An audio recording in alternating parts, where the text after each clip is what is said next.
Welcome to the Bay Insider with Amanda and Ing, where we talk about real estate, history, and lifestyle in the San Francisco Bay Area.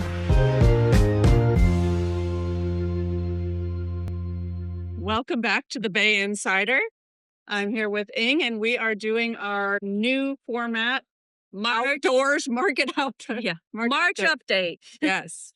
Today's March 17th, right in the middle of March. Which is also St. Patrick's Day. Oh, yeah, that. And I'm not wearing any green, so I guess I have a little bit on sort of greenish blue. I forgot.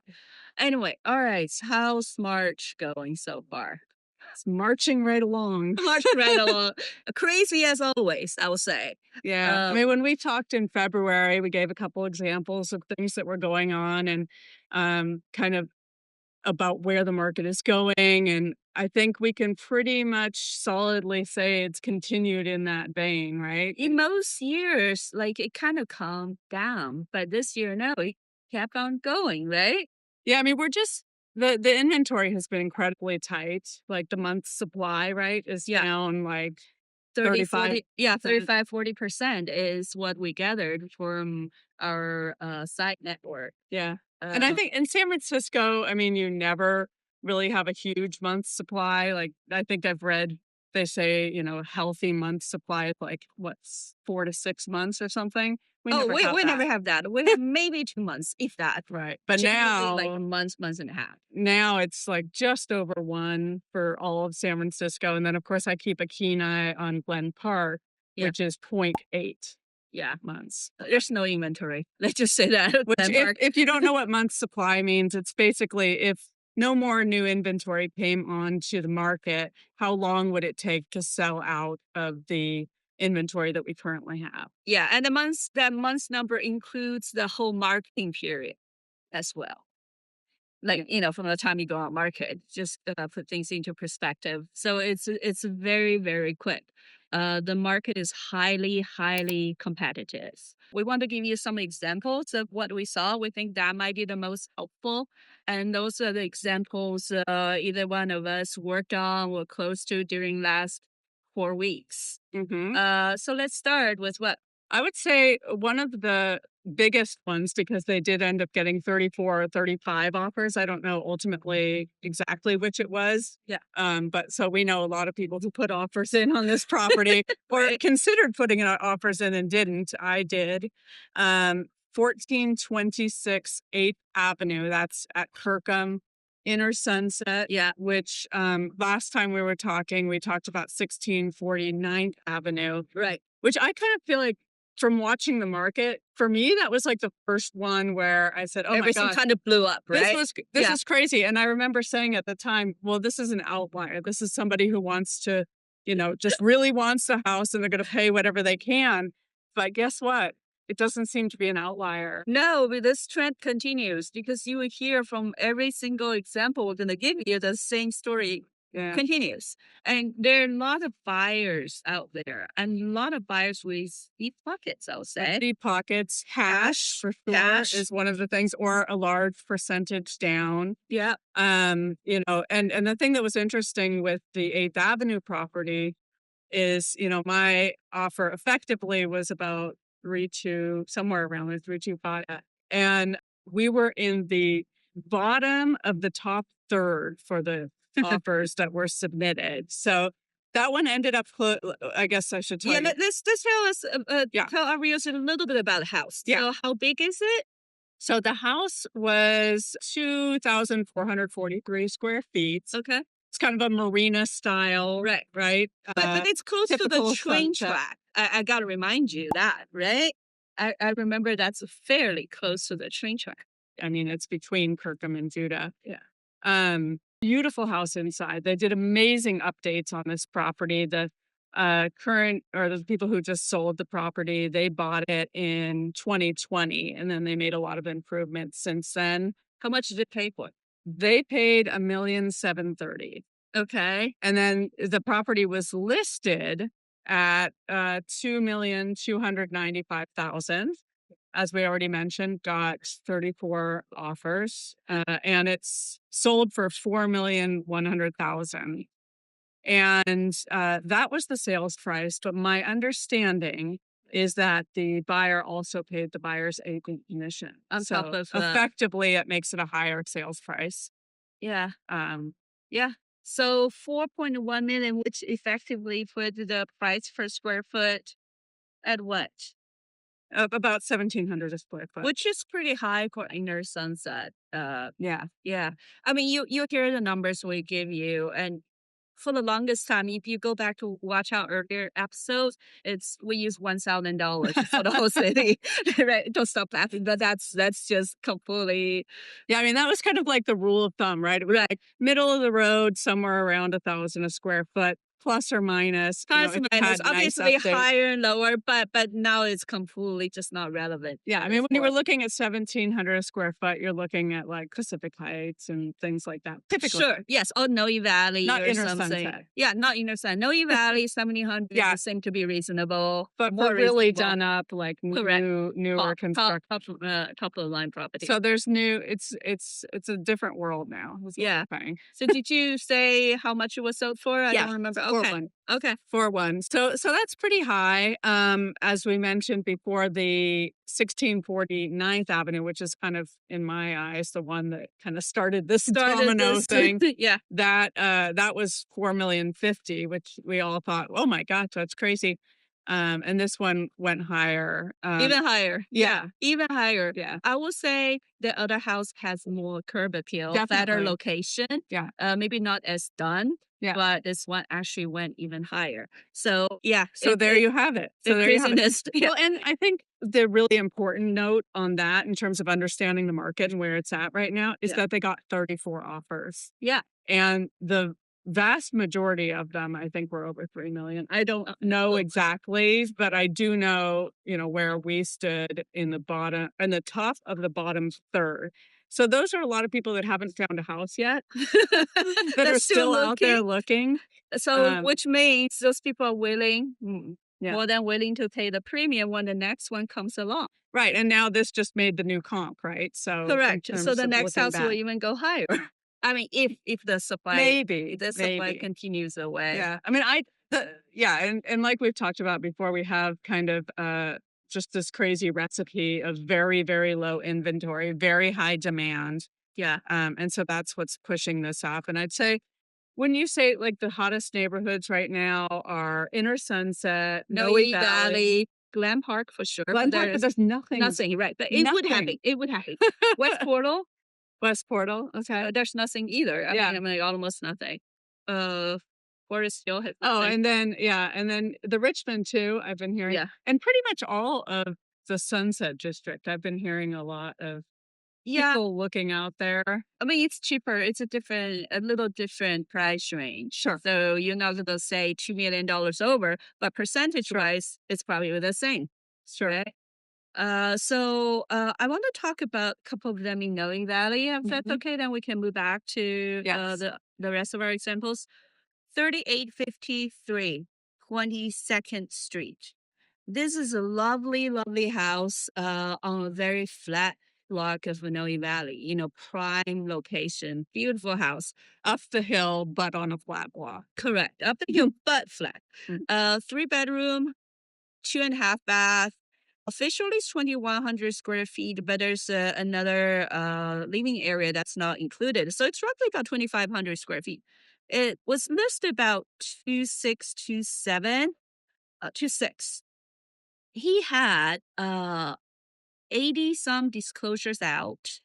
I was talking to my clients who live very close by. They were very interested in writing offer. We're talking about this.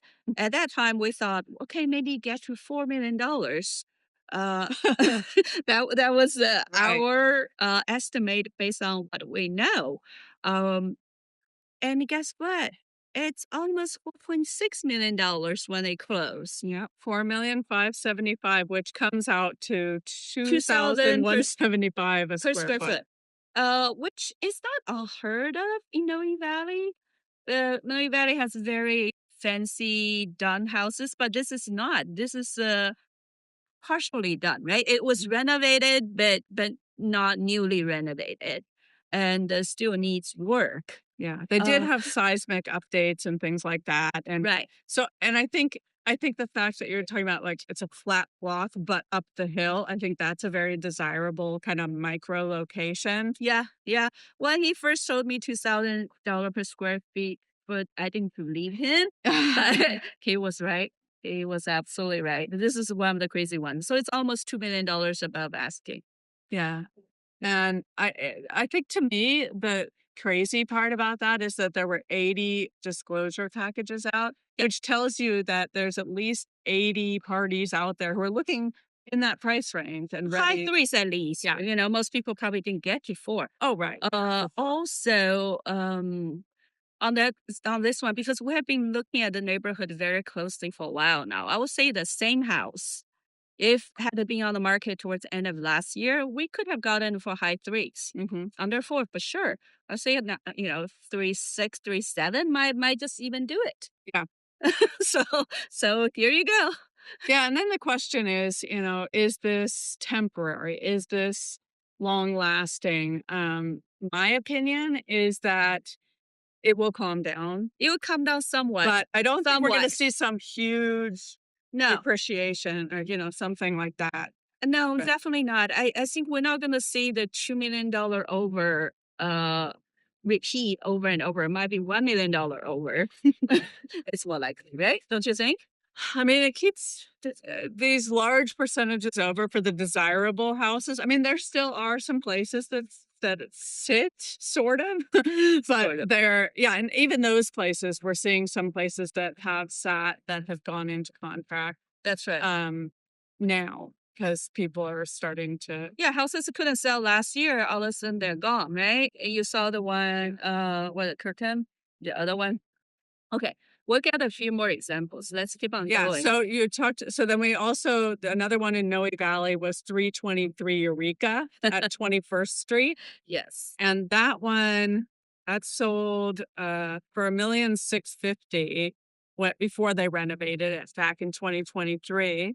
Then they renovated it, I guess it was like 1,282 square feet. Now it's 2,576 square feet.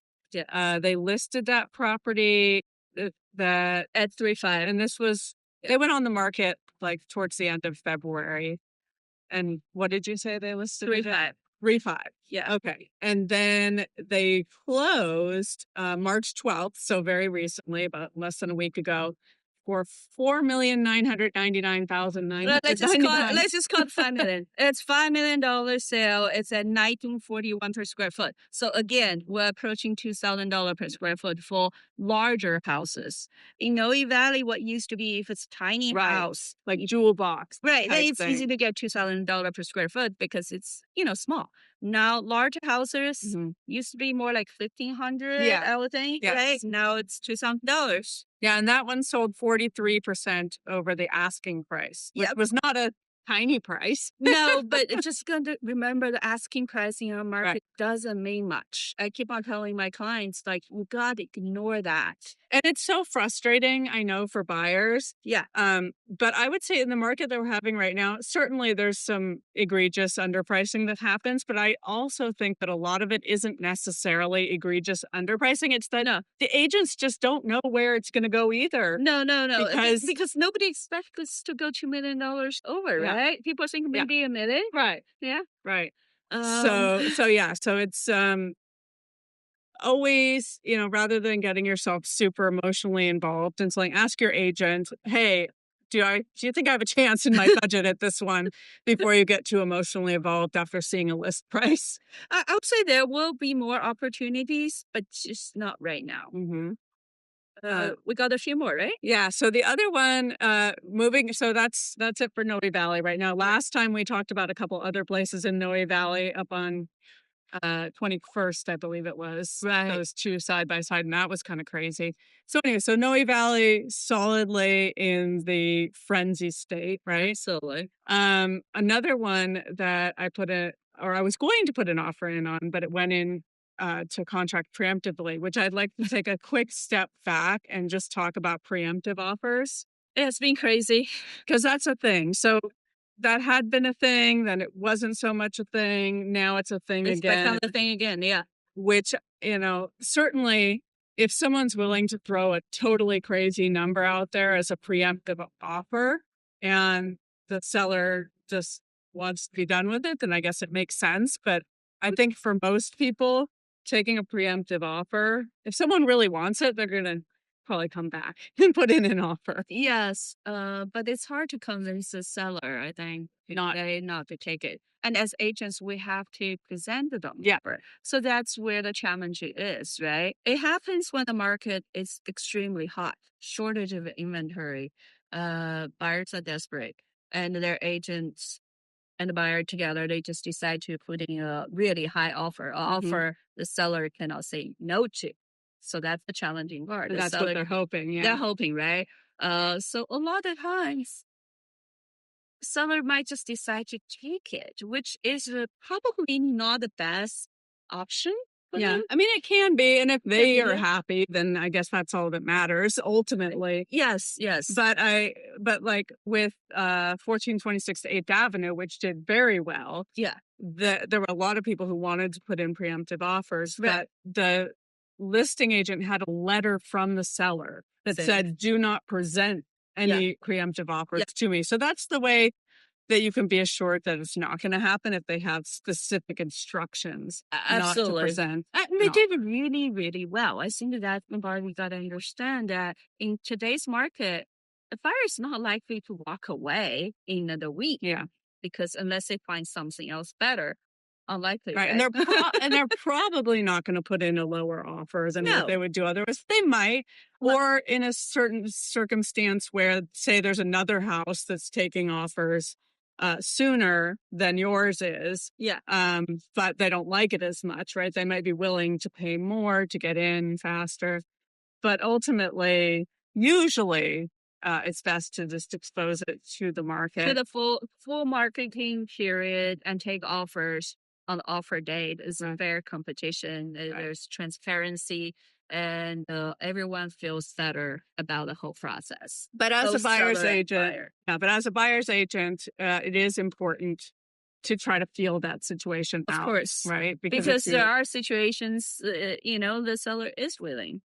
so 1435 Portola, that's right on Portola. I don't Very busy, very busy street, right by West Portal, right right? by But technically in St. Francis Wood. exactly, technically it's in San Francisco, but Mhm. it's really just right next to West Portal. Which means you have to get permission about painting your house. I mean, correct. Yeah, you're under the HOA. But that house was special in that it had a really nice garden, and at the back of the garden, it had like a really cute little gate that opened up to kind of a private St. Francis Wood additional garden. I think people were calling it a butterfly garden. Okay. Well, I mean, it San Francisco Wood is San Francisco Wood. We can see why this house became very popular. And they also have like a tennis court, playground, a lot of activities. So there's a certain prestige associated with the neighborhood, obviously. So this house is what, 3 bedroom, 2 bathroom? Yeah, so it was about 1,700 square feet, I Yes, it's think. not a huge house. 1,796 square feet, 3 bedroom, 2.5 bath. I don't think there was really any room for expansion No, no, in this we talk about it. property. Yeah. Um, How far did it go? so it was listed at 2,595,000, and it ended up selling at 3.2 million, which is what, about 1782 a 1800, square foot. 1882. I mean, roughly. I didn't have the 1782 a exact square number. foot. Yeah. So, And so again, this is reaching a record too, I imagine. right. And especially, I mean, it was well done. The house was really nicely done, had good touches. It wasn't modern updates like today's style, but it Yeah. was very well done. And it was looking out onto Portola, like from the kitchen. And, it's a busy street. How's the noise level? It wasn't too bad. Okay. It wasn't Okay. too bad. It was just like they had frosted glass on the lower portion of the kitchen windows, so you weren't seeing the traffic as much. Um, Yeah. Convenient to walk into West Portal, Yeah. lots of park area and all of those things. But that one did surprise me a little. And the code said 3-2, right? We Yeah, just said me that. too. Mhm. Okay. And I think we have one more example. Oh, yeah. So one more example, if we go to like a smaller, so another neighborhood which we didn't mention that's very hot right now is Bernal Heights, If right? you remember our Bernal episode, we had talked about Bernal is great for starter homes because they are smaller, they're cheaper. So if you want to get in the market, Yeah. Bernal is a good neighborhood. So let's hear And what went on And in Bernal. Bernal's kind of funky. They have Yeah, lots of funky character. things going on. So 160 Andover at Eugenia is it's a great location within Bernal, very close to the Cortland Business District. Yeah. But it's, if you look at the picture of the house, it's relatively nondescript. It's how many square feet was this one? 1,000 square feet. The small house, like we Very said. small. Well, how much And did it cost? 2 bedrooms, 2 bathrooms, did have parking. And it closed for $2 million. So Yeah. this one was listed at $1,198,000. Okay. So talk about breaking your heart. Another 40% or so, right? Yeah. So all those people, so many of them. More than 40%. What a percentage increase would that be? A lot. It's like I miscalculated. 70% or something. Yeah, exactly. Yeah. It can't even be calculated. Yeah, On my program, it says sold over asking, no percent. Forget about whatever listing price is. So what's the price per square foot when it closed? Close to 2,000, right? It is well, it's 1,000 square feet and it's closed for 2,000. Okay, exactly 2,000 square feet. Yeah, $2,000 per square foot. So that is a lot. That is a lot for it says year built 1900, so that probably means somewhere in the late 1800s because the records are probably gone. So this is an old house, and my understanding is that it wasn't like super updated. I didn't go see it. I actually didn't see that one either. I didn't have anyone who was looking for something like that. I mean, it looks interesting. It has character, but again, it's not a large house, and it is really, really high. But the moral of the story, the conclusion is, the market can be very insane right now. Typically, by this time of the year, we will see or hear large influx of inventories coming. Mm-hmm. Have not seen this year. Yeah, I mean, I feel like there's a little bit more coming on. Yes, there'll be some more. But still very, very high. Yeah, and I work also, as you may know, in Marin County as well. And Marin had been just dead summer, fall, winter. And it started to turn around, especially further south, which is how it usually happens. And that's their season too. More accessible. Right? Yeah. I mean, spring season is their peak season. Yeah, but they usually don't get quite as slow as they were. So, I mean, it was like slower than it had ever been. So it's starting to pick up. But you're seeing, desirable places going for these really high price per square foot as well. Yeah. So the market's hot. Yeah, that's what we got. We just want to show you some, specific examples. You can see what we're seeing. Yeah. We only showed you the ones have been closed, and there are quite a number of them that are pending status. Right. No, I believe it's the same story, really. Yeah. They just haven't been closed yet, so the trend continues. Yeah. Yeah. I mean, the things that aren't selling are multi-unit buildings that have, tenants. Yeah. And it's difficult for someone to live there. Yeah. So those, for the most part, I mean, even the fixers, no fixer are going. I'm putting an offer in on a fixer today. 35 or 35th Avenue. Okay. So the important message is just, do your research, work with your realtor to find out what the real market value is, to the best of your ability is. Yeah. Make sure that, the same thing we keep saying, that you're not going to have to sell next year because we don't know that this is going to maintain at this level.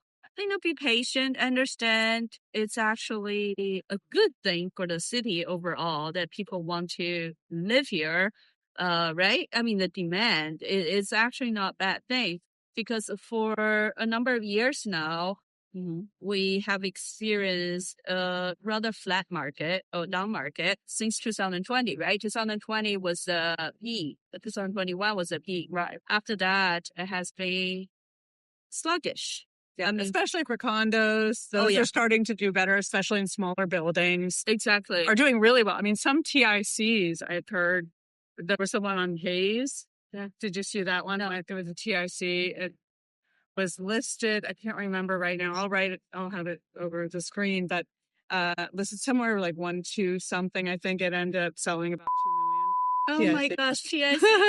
Okay.